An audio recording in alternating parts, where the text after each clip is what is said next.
Muy buenas, ¿qué pasa? Bienvenidos al canal Dani Pro Cycling y aquí tenéis el resumen y análisis de lo que ha pasado en la etapa número 3 del Tour Down Under 2023. Teníamos una de las etapas más importantes, ya lo comentamos ayer, que con el final que teníamos hoy era una etapa muy propicia para sacar esas diferencias y también separar esos segundos que tienen en la clasificación general bastantes contendientes. Y después de lo que pasó ayer con Alberto Bettiol y ese momento donde le empezaron a dar calambres y de la amargura que tenía, le tiró un bidón a uno de los cámaras, a un camarógrafo, y que finalmente se ha disculpado y ha tenido que pagar una multa, pero no ha sido descalificado de la carrera. Aquí veis también el perfil de la etapa de hoy, si os fijáis, una etapa relativamente corta, que no llegaba siquiera a los 120 kilómetros, y sobre todo ese final, ese puerto de primera categoría, 2,4 kilómetros al 9% de pendiente media, y un señor con lo que parecía una pistola Taser daba inicio a la etapa número 3,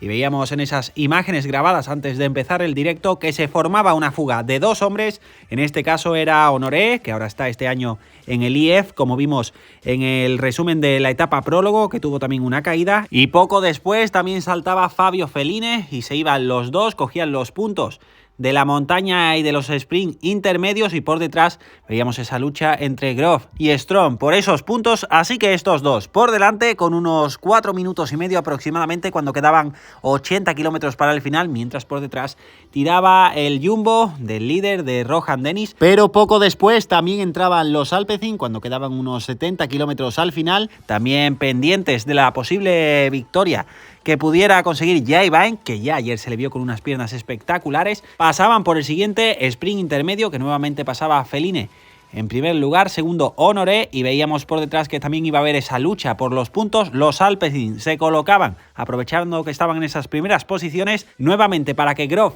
pudiera pasar y coger los puntos, además de sus compañeros, quitándole bastantes puntos a Strong, del Israel, que también ha estado en la lucha de prácticamente todos los sprints. Así que nos íbamos acercando a la parte final en esta zona de avituallamiento. También vimos una caída importante porque podía afectar a lo que pasara en la carrera. Estaba en este caso Leonardo Basso y también Gianni Moscon, que podía ser un hombre que hoy lo pudiera hacer bastante bien y parecía que estaba afectado de la clavícula. Estábamos en el siguiente puerto, que era de segunda categoría, y ahí veíamos que en este caso Honoré tenía más fuerza que Feline y se iba y lo dejaba en estas rampas, sobre todo en esta parte final, que eran rampas bastante duras, y veíamos que el pelotón estaba muy cerca también, que lo iban a coger en breve. Estaba sufriendo Hayter o también Hirschi, que los veíamos en la parte trasera de este puerto de segunda. Pasaba en primer lugar Honoré y cogía estos puntos, y por detrás veíamos al resto del pelotón que estaban a poco menos de 40 segundos, así que en solitario Honoré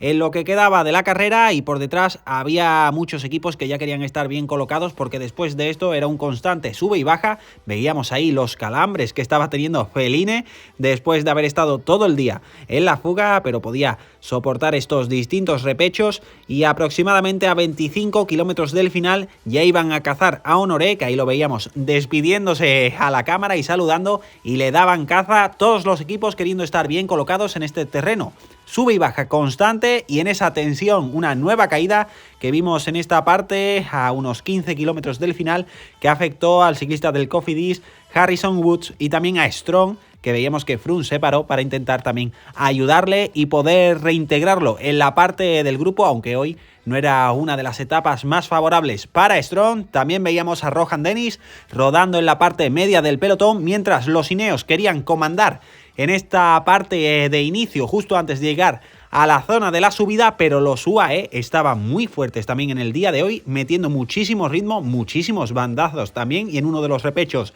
ya se quedaba Caleb Ewan, que no podía seguir el ritmo del pelotón, pero finalmente eran los AG2R los que comandaban el pelotón al comenzar la subida, preparando esta subida para Ben O'Connor, y pusieron un ritmo muy fuerte. Prácticamente desde el principio parecía que O'Connor iba a atacar, pero a 1,5 kilómetro y medio de coronar, no arrancaba, miraba para el lado y era el UAE el que volvía a ponerse a meter ritmo mientras Jai Vine se ponía a dar indicaciones a sus compañeros y también Simon Yates, soldado a la rueda del australiano. Eran en este caso Hirschi y Bennett los que aumentaban el ritmo y con este ritmo se quedaba el líder Rohan Dennis a 1 kilómetro todavía de coronar y llegaba el ataque de Jai Vine. Rápidamente saltaba también Simon Yates, que no le dejaba ni un centímetro y no quería que se fueran los dos más fuertes del día de ayer, también demostrando ser los más fuertes en el día de hoy. Por detrás del Bahrein, Pello Bilbao, que también estaba intentando llegar poco a poco, aunque todavía se mantenía a unos metros, y por detrás seguía intentando aguantar tanto Hirschi como del Cofidis.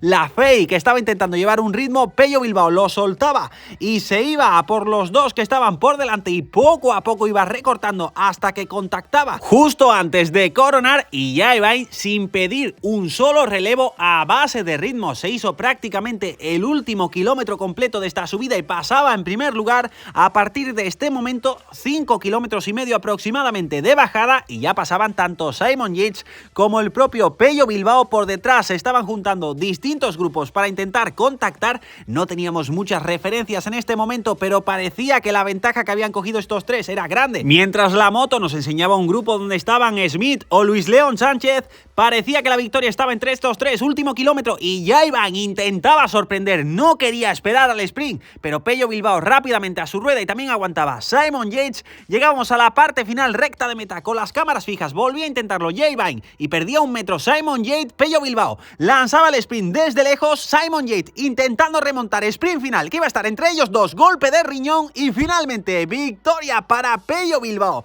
por muy pocos centímetros. Ahora os enseño la toma aérea que ha sido espectacular y veíamos el resto del grupo con Hindley tirando, pero que finalmente era Matthews el que llegaba en cuarto lugar con este grupo. Ahí veíamos a los tres que se han disputado este final, o Rohan Dennis, que venía en otro pequeño grupo y que llegaba a más de 1 minuto y no ha tenido las piernas, por ejemplo, que demostró en el día de ayer e iba a perder este liderato de la clasificación general. Ahí veis el sprint con esa toma aérea como Simon Yates iba recortando poco a poco, pero en el final no pudo recortar esos pocos centímetros que le quedaban y Pello Bilbao, demostrando una gran condición, siempre está en forma todo el año, se lleva la victoria con estas escenas del podio. Ahí el top 10 de la etapa, por si queréis parar el vídeo y verlo con más detalle. El nuevo líder de la clasificación general iba a ser Jai Vine y aquí está la clasificación general: 15 con Pello Bilbao y 16 con Simon Yates, los demás ya un poco más lejos en la general. El más combativo de la etapa era Honoré, sigue con el maillot blanco de mejor joven Sheffield. El de los puntos ahora iba a ser para Matthews, ahí lo veis, con ese cuarto puesto supera a Jai Vine y de la montaña sigue Jai Vine manteniendo este liderato. En este caso Honoré será el que lo vista a partir de mañana porque él tiene que llevar el de líder de la general. Aquí la etapa de mañana con varias subidas, pero que son cortas y sin un porcentaje muy duro, probablemente un sprint para hombres explosivos, y la etapa reina, entre comillas, es esta que tenéis aquí, la etapa del domingo, 5 subidas y con cierta dureza, sobre todo en el final. Muchísimas gracias por estar ahí, por seguir todos los resúmenes y nos vemos en el próximo vídeo.